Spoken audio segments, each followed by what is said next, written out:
তো গাইস, এটা আমাদের বাড়ি দেখতে পাচ্ছ। তো রেমাল ঝড় যাওয়ার পর আমি একটা ভিডিও করলাম। তো এখনো সম্পূর্ণ যায়নি, দেখতে পাচ্ছ এখনো ঝোড়ো হাওয়া বইছে। এটা সৌম্য, খুব দুষ্টু ছেলে। তো ওটা আমার মা বসে আছে।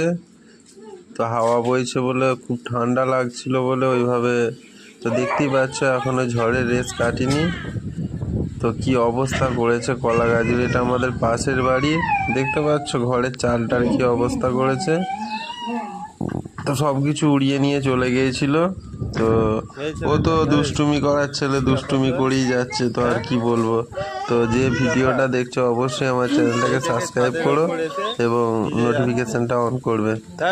তো তোমাদের দিকে কেমন ঝড় হয়েছে অবশ্যই আমায় কমেন্ট করে জানাবে। আমাদের দিকে তো রেমাল ঝড় তছনছ করে দিয়ে গেছে, দেখতে পাচ্ছ আমি দেখালাম।